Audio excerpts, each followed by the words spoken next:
Hi everyone, जैसा कि आप लोग जानते होंगे या सुना होगा, Kalyan Singh super speciality cancer institute and hospital, जिसे शॉर्ट फॉर्म में KSSSCI के नाम से जानते हैं, जो कि लखनऊ में स्थित है। इसमें जो भी नर्सिंग ऑफिसर की वैकेंसी आई है 2024 में, इस पे हम डिस्कस करेंगे कितनी वैकेंसी है, हमारी एलिजिबिलिटी क्राइटेरिया क्या है, कौन कौन अप्लाई कर सकता है, कब से कब तक अप्लाई होगा, मैं सब कुछ इसके बारे में डिस्कस करूंगा। चलिए चलते हैं KSSCI के ऑफिशियल वेबसाइट पे, जहाँ पे ये नोटिफिकेशन अपलोड किया गया है, विजुअल किया गया है। हम आ चुके हैं Kalyan Singh super speciality cancer institute की ऑफिशियल वेबसाइट पे, जहाँ पर पोस्ट के बारे में बताया गया है। ये कौन सी पोस्ट किस कैटेगरी में कितनी है, इस बारे में भी डिस्कस करेंगे। आप लोग देख लीजिए ये शेड्यूल। फर्स्ट कॉलम में आपका पोस्ट कोड, सेकंड कॉलम में नेम ऑफ पोस्ट, फिर उसके बाद कैटेगरी वाइज पहला SC है, दूसरा ST है, तीसरा OBC है, चौथा EWS है और पांचवा अनरिजर्व है। टोटल आपका ये कॉलम है। फिर सैलरी, पे लेवल। अब आप लोग को लग रहा है ये क्यों दिखा रहे हैं, अब हम चलते हैं नर्सिंग ऑफिसर के पोस्ट में, तो सब कुछ आपके कैटेगरी वाइज दिखाएंगे। वहाँ पे आप लोग देख रहे होंगे जो कि सबसे लास्ट कॉलम में बिलो साइड नर्सिंग ऑफिसर की है, जो कि टोटल नंबर ऑफ पोस्ट 264 है। अब पहले कॉलम में मैंने क्या बताया था, SC, दूसरे कॉलम में ST, तीसरे कॉलम में आपका OBC और चौथे कॉलम में आपका EWS, पांचवें कॉलम में अनरिजर्व। मतलब आप कैटेगरी वाइज देख लीजिए।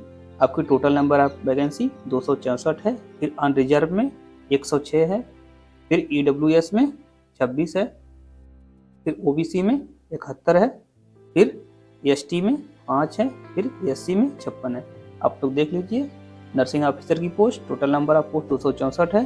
पे लेवल आपका 7 में है, जो कि सैलरी 44,900 से 1,42,400 के अराउंड बीच में रहेगी। अब आप लोग देख रहे हैं नर्सिंग ऑफिसर की बहुत पोस्ट है। आप जो लोग एलिजिबल हैं अप्लाई कर सकते हैं। अब इसके बारे में अब आगे हम चल कर डिस्कस करते हैं इसकी एलिजिबिलिटी क्राइटेरिया।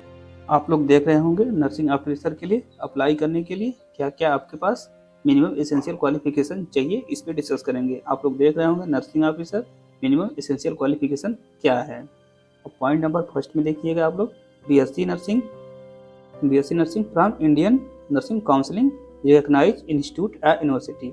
मतलब कहने का मतलब आपके पास BSc नर्सिंग होना चाहिए, जो कि नर्सिंग काउंसिलिंग रिकॉग्नाइज्ड इंस्टीट्यूट और यूनिवर्सिटी से अर्थराइज होनी चाहिए। फिर इसमें और करके दिया है BSc या post certificate, post BSc basic BSc nursing from Indian nursing counselling recognised institute और यूनिवर्सिटी से। मतलब आप जहाँ पर पढ़ाई कर रहे हैं वो आपका इंस्टीट्यूट अर्थराइज हो, रिकॉग्नाइज यूनिवर्सिटी हो, मतलब इंडियन नर्सिंग काउंसिलिंग से अर्थराइज हो। फिर सेकेंड पॉइंट में क्या दिया है, restricted as nurse and midwifery in state या इंडियन काउंसिलिंग। जरूरी नहीं कि मतलब इंडियन नर्सिंग काउंसिलिंग में ही अर्थराइज हो, लेकिन आपका स्टेट लेवल पे भी अर्थराइज है तो भी चलेगा। इसमें ऑब्लिक करके दिया है, देखिए midwifery in state oblique Indian nursing counselling. आपने स्टेट लेवल से भी किया है तो भी आप अप्लाई कर सकते हैं। आपका कहीं से भी किए हो, आपका जहाँ इंस्टीट्यूट से किए हैं उसमें अर्थराइज हो या काउंसिलिंग से रजिस्टर्ड हो, तभी आपका वैलिड माना जाएगा। Restricted as nurse and midwifery in state oblique Indian nursing counselling, वही बात जो ऊपर बताया। अब जो भी GNM के कैंडिडेट हैं वो भी अप्लाई कर सकते हैं, लेकिन हाँ उनके लिए 2 साल का 2 इयर्स का एक्सपीरियंस चाहिए, वो भी 50 बेड की हॉस्पिटल से। 50 बेड के हॉस्पिटल से कम रहेगा तो आपका एक्सपीरियंस सर्टिफिकेट माना नहीं जाएगा। मतलब आपके पास 2 ईयर का एक्सपीरियंस सर्टिफिकेट होना चाहिए, वो भी 50 बेड के हॉस्पिटल से।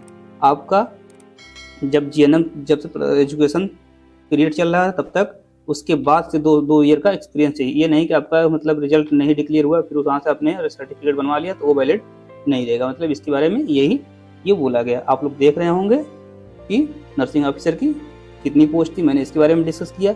अब मिनिमम एसेंशियल क्वालिफिकेशन क्या थी इसके बारे में भी डिस्कस किया। BSc नर्सिंग वाले भी अप्लाई कर सकते हैं और पोस्ट BSc नर्सिंग वाले अप्लाई कर सकते हैं, और GNM के कैंडिडेट भी अप्लाई कर सकते हैं। बिल्कुल आप लोग GNM के कैंडिडेट के पास 2 साल का एक्सपीरियंस होना चाहिए, तभी आप इस पोस्ट के लिए अप्लाई करें। नहीं तो बाद में वेरिफिकेशन में वही दिक्कत होती है, अगर आपका डॉक्यूमेंट वैलिड नहीं हो तो कैंसिल कर देते हैं। ठीक है, आप लोग को अगर ये इन्फॉर्मेशन अच्छी लगी हो चैनल को सब्सक्राइब करिएगा। थैंक यू, धन्यवाद।